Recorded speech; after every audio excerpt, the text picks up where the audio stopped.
Hello everyone, this is Andrew. Thank you for tuning in. Thank you for watching. Before I get started, make sure you thumbs up, thumbs down, subscribe, and tell me if I do a good job or if I suck. So definitely make sure you do that, just because I feel as though the information I'm about to share with you is utmost importance. There's a lot going on with the Japanese Fukushima, and of course the title of this video, of course, is Japan Says Fuku. I have titled this video that because I believe that there's so much information that's coming out right now regarding Fukushima. Essentially, that's what TEPCO and Japan is doing. They're giving you the big Fuku as a pun, and telling you, yes, your radiation levels are going up. But the government says, no, don't worry, it's all safe. Just go out, swim in the beaches down in the Pacific. Make sure you eat plenty of tuna. Make sure you eat plenty of fish down there, and everything will be just fine. Okay. I want to bring your attention towards an article on investmentwatchblog.com. It says updated page 5, CNN allowed inside Fukushima plant, explains situation. That's the headline of the article. It goes on to say underneath, TEPCO issues a world warning and the situation is critical. However, TEPCO cannot get into the building to really see what is going on. Obviously, Fukushima really never had a chance. It was built right on the ocean. Japan's TEPCO should have known that eventually there would be an earthquake. Of course, and they call it the Ring of Fire, ironically. It was an irresponsible move on Japan's part. Now that the world is going to pay a price, humanity should be infuriated and saddened that this happened. All of you who are disputing that Fukushima is of no potential harm to the U.S. should watch the above video face the truth. And of course, it links to a video. I believe it's by BP Earthwatch, if I'm not mistaken. Let me go ahead and click on that. BP Earthwatch. So that's was a report from BP Earthwatch.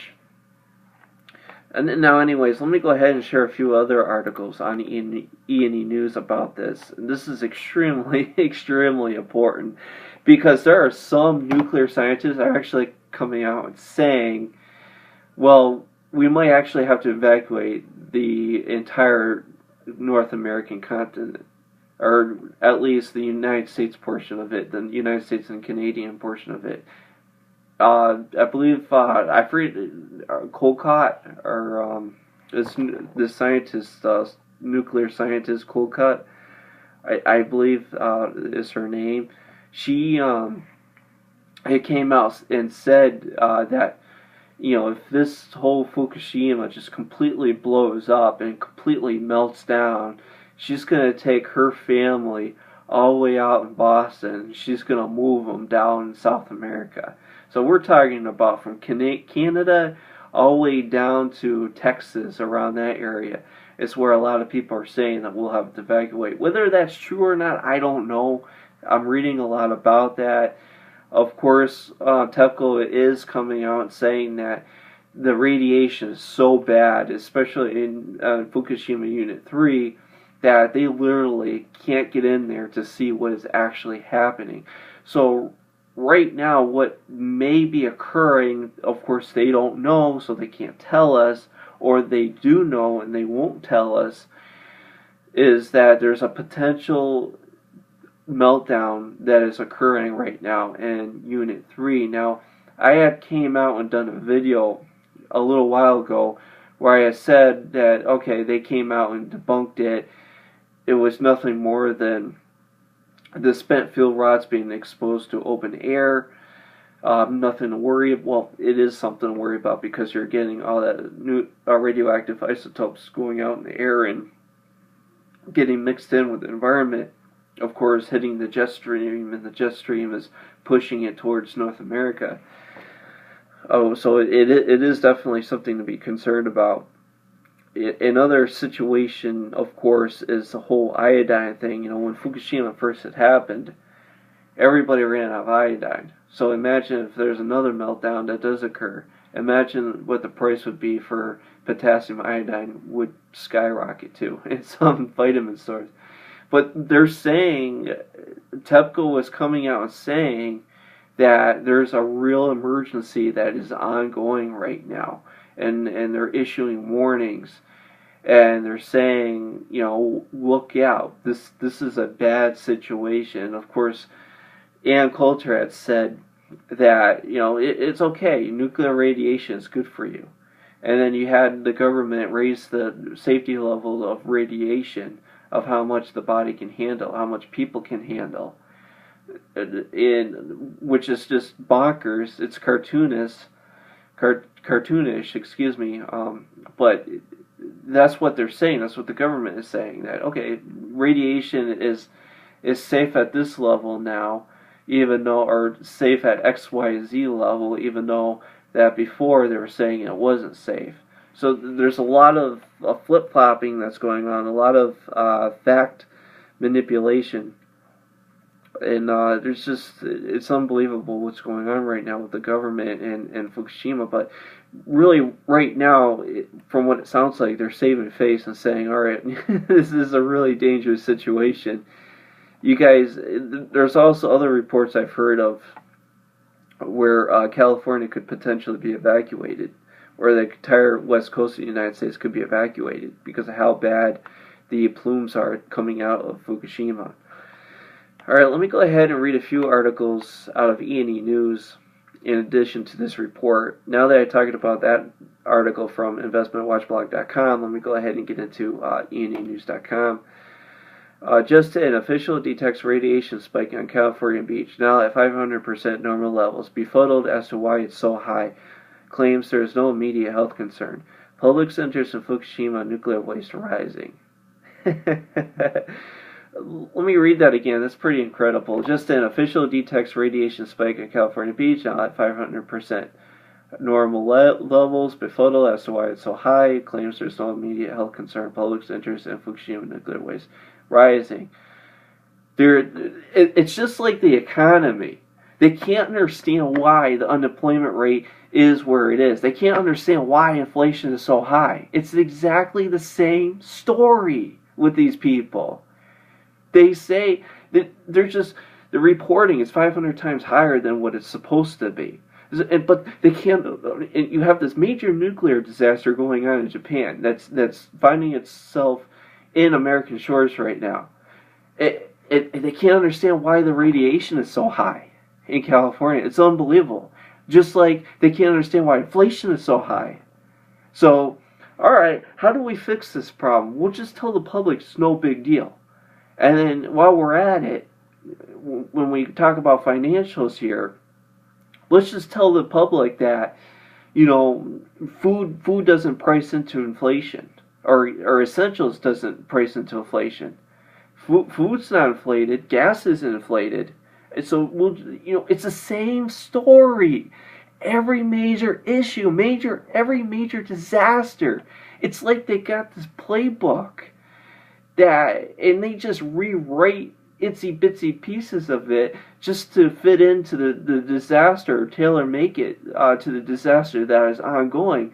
But it's the same script. It's unbelievable. They're taking the same script of what they talk about with the economy when they're talking about the financial crisis, and they just use it for the nuclear crisis. Holy moly. I apologize if I sound like I'm kind of repeating myself, and I understand that I'm a very redundant person, because I myself am just trying to understand this, because I'm not a nuclear energy expert. So I'm just reporting on what I'm seeing here. Expert source informed me that the areas by U.S. nuclear plants are becoming seismically active. Studies underway right now. NRC officials use only quakes can actually happen almost anywhere. So it's not enough that we don't have a crisis happening in Japan. It's not enough that we have it there. Let's have one in California. So instead of just radiating North America, let's also radiate Europe too. You know what I mean? Let's have the nuclear power plants go off in California, radiate the east coast of the United States and into Europe, parts of Europe, because that's where it's coming down to. And of course, Europe is getting Fuku as well. But, they're not, from my understanding, they're not getting the type of dosage that we're getting here in the United States. Moving on. Nuclear engineer, radioactive plumes always coming out of Fukushima Unit 3. Water is not getting to hotspots. It's because of melted core. Fission may be taking place underneath the reactor. Oh my god. No crap. So, and that's really the explanation of steam. Now, from the previous report that I had done, I had thought that the steam or the fuel rods were being exposed to open air, which is what was causing the steam. So what might be happening is that the fact that because the fuel rods are so hot right now, that water can't actually get near enough to cool it down. It of course turns into steam the closer it gets to these fuel rods. That the fuel rods are literally too hot to cool down is what's going on. Senior scientist, Fukushima, of course, melted through the containment vessel. I'm very concerned about sea life on West Coast accumulating a radioactive material. Some contamination will arrive in concentrated pockets. And it just goes on and on. It's just unbelievable what's going on. And just, if you gotta take anything away from this video, take this away. When you look at the scripts that the officials read off of in the teleprompter, when they're talking about the financials, the economy, they're using the same thing to explain away Fukushima. The same exact wording. Oh, we're befuddled. We don't know why this is going on. We don't understand why it's 500 times higher than it normally is. I mean, come on. How stupid do they think the public is? And again, if you really like this video, like it. Thumbs up, thumbs down. If you hate it, just let me know. Cuss me out in the comment section. If you love this, tell me, what your opinions are about this, and if there's anything that I'm missing, please add it to the comment section. Thank you for watching. Thank you for listening. Take care, and I'll see you tomorrow. Bye.